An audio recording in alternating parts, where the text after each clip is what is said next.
Hi students, इस video में हम क्लास 11th का पहला चैप्टर समुच्चय सिद्धांत मतलब सेट थ्योरी के बारे में पढ़ाएंगे, जो गणित का एक अच्छा चैप्टर है।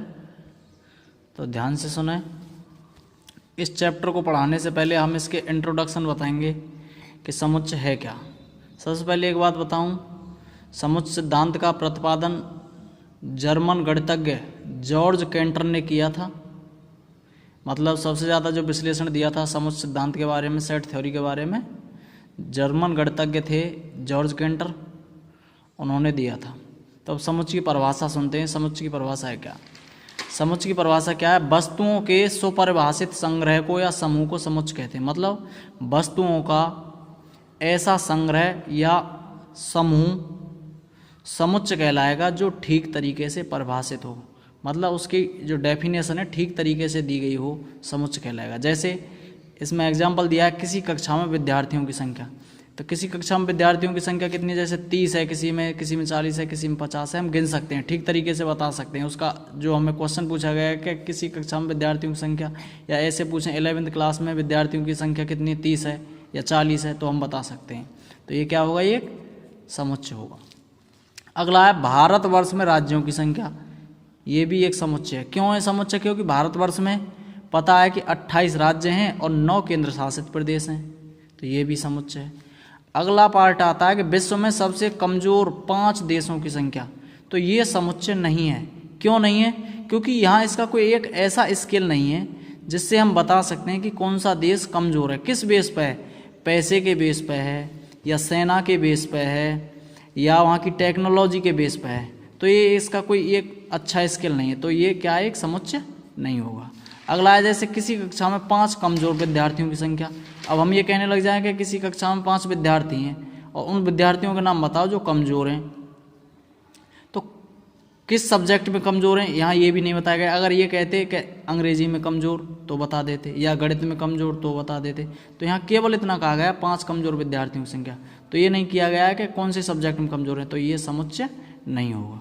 यहाँ तक समुच्चय की परिभाषा आपकी समझ में आ गई होगी। तो अब बढ़ते हैं आगे। समुच्चय का संकेतन मतलब नोटेशन ऑफ सेट्स। समुच्चय को किस प्रकार से निरूपित किया जाता है?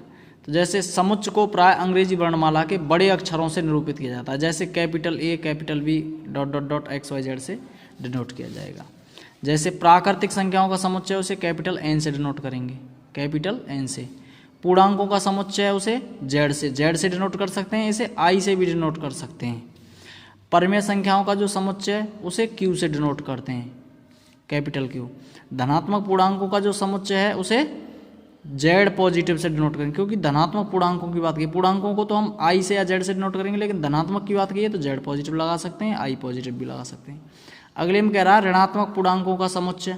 ऋणात्मक पूर्णांक मतलब पूर्णांक तो Z होते हैं, Z से डिनोट करते हैं, लेकिन ऋणात्मक की बात कर रहा है तो Z नेगेटिव।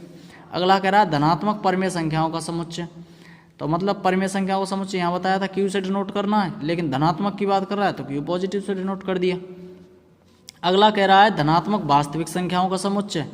तो वास्तविक संख्याओं के समुच्चय को तो R से डिनोट करते हैं, लेकिन धनात्मक की बात कर रहा है तो R पॉजिटिव से डिनोट कर दिया। तो समझ में आ गया होगा यहाँ तक। अब करते हैं समुच्चय के अवयव या सदस्य। समुच्चय के अवयव या सदस्य क्या होते हैं? जैसे कोई समुच्चय में संग्रहित या उसमें उपस्थित वस्तुओं को समुच्चय के अवयव या सदस्य कहते हैं, मतलब एलिमेंट कहते हैं, एलिमेंट ऑफ सेट्स कहते हैं। इसे अंग्रेजी वर्णमाला के छोटे अक्षरों से प्रदर्शित किया जाता है, जैसे small a, small b, small c ... XYZ तक etc। कोई अवयव है, कोई अवयव है उसे स्मॉल a से डिनोट कर दिया, या स्मॉल b से कर सकते हैं, स्मॉल c से या स्मॉल d से भी कर सकते हैं। तो कोई अवयव स्मॉल a है यदि किसी समुच्चय को कैपिटल से डिनोट करते हैं, कैपिटल लेटर से। तो समुच्चय A में स्थित है, तो यह कहा जाता है कि A समुच्चय A में है। तो इसे किस प्रकार से सूचित किया जाता है? इसे सूचित करने के लिए या दर्शाने के लिए एलिमेंट, इसे एलिमेंट कहते हैं। ये जो चिन्ह है इसे एलिमेंट, जो कि ग्रीक वर्णमाला का प्रतीक है, इसका प्रयोग किया जाता है। जैसे यहाँ क्या लिखा जाएगा? A, इसका मतलब होता है belongs to, A belongs to A। इसका तात्पर्य हो जाएगा कि A, स्मॉल a समुच्चय A का अवयव है। इसे ऐसे भी कह सकते हैं A belongs to capital A। इसका मतलब यही हो जाएगा A belongs to capital A, मतलब जो स्मॉल ए है वो सेट ए के अंदर स्थित है। तथा आगे बढ़ते हैं हम।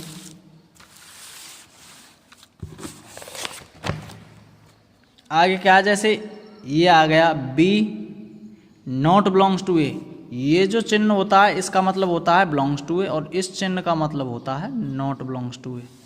तो बी नॉट बिलोंग्स टू ए, इसका तात्पर्य क्या हो जाएगा, इसका तात्पर्य हो जाएगा कि बी जो है समुच्चय ए का अवयव नहीं है, अथवा B does not belongs to A पढ़ते हैं इसे। अगला आता है समुच्चय के निरूपण। समुच्चय निरूपण की दो विधियां होती हैं। समुच्चय निरूपण की कितनी विधियां होती हैं, दो विधियां होती हैं। समुच्चय निम्न दो विधियों से निरूपित किया जाता है। पहली जो विधि होती है वो होती है सारणीबद्ध रूप या रोस्टर रूप।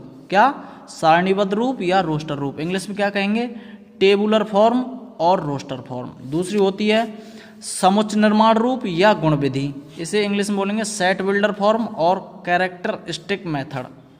तो अब सबसे पहले पढ़ते हैं समुच्चय का सारणीबद्ध रूप या रोस्टर रूप।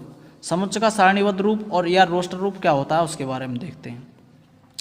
समुच्चय को सारणीबद्ध रूप में लिखने के लिए क्या किया जाता है, मझले कोष्ठक का उपयोग किया जाता है। मझला कोष्ठक जानते हैं, ये होता है मझला कोष्ठक, ये मझला कोष्ठक होता है। तो समुच्चय को सारणीबद्ध रूप में लिखने के लिए मझले कोष्ठक का उपयोग किया जाता है। अवयवों को, जो उसके अवयव हैं या उसके सदस्य हैं, अवयवों को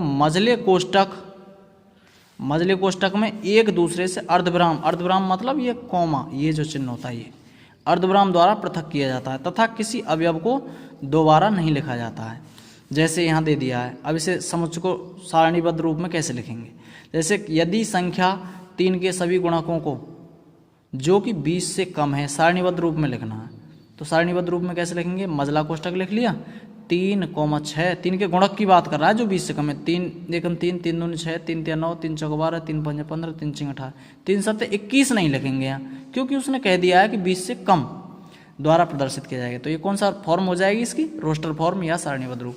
अगर मैथमेटिक्स शब्द दे रखा है, मैथमेटिक्स शब्द के अक्षरों को सारणीबद्ध रूप में लिखना है तो कैसे लिखेंगे, एम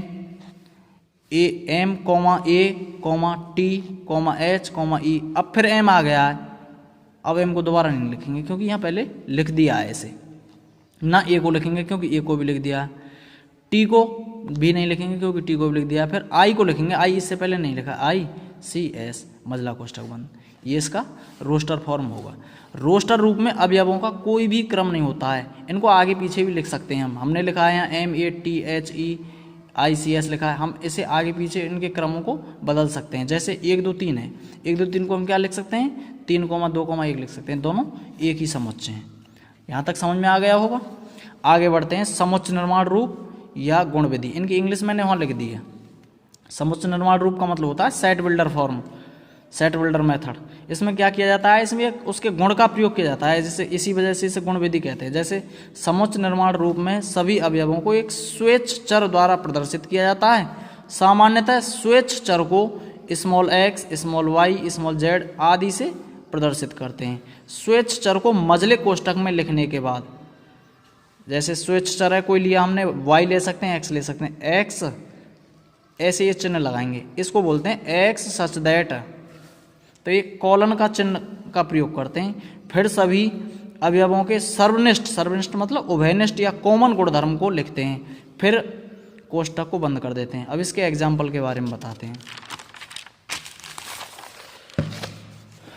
जैसे एक समुच्चय दे रखा है, ये इसका कौन सा रूप दे रखा है, इसका रोस्टर रूप दे रखा है। समुच्चय 1 3 5 7 9 11 13 को समुच्चय निर्माण विधि द्वारा इस प्रकार प्रकट करते हैं। किस प्रकार प्रकट करेंगे, ऐसे लिखेंगे, ऐसे।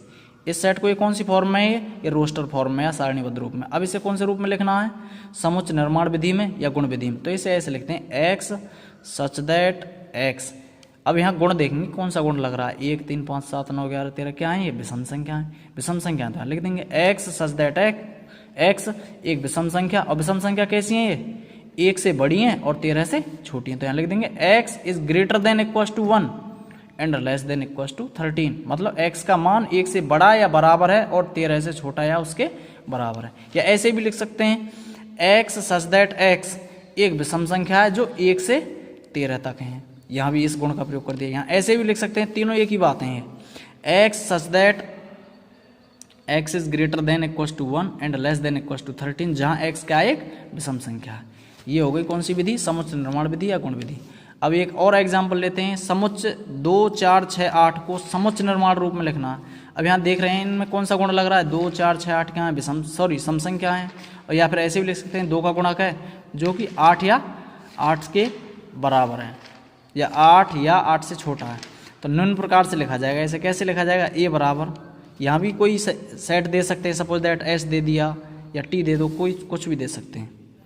ए बराबर क्या लिख दिया हमने, एक्स सच दैट एक्स अंक 2 का गुणक है, गुणक मतलब पहाड़ा है, इसका 2 का गुणज भी कह सकते हैं, गुणक भी, तथा एक्स की जो वैल्यू है 2 से बड़ी या बराबर है और 8 से छोटी या उसके बराबर है। ऐसे अगला वाला है, दूसरे तरीके से ऐसे भी लिख सकते हैं, ए बराबर एक्स सच दैट एक्स क्या है, एक सम संख्या है जो कि 8 या इससे कम है।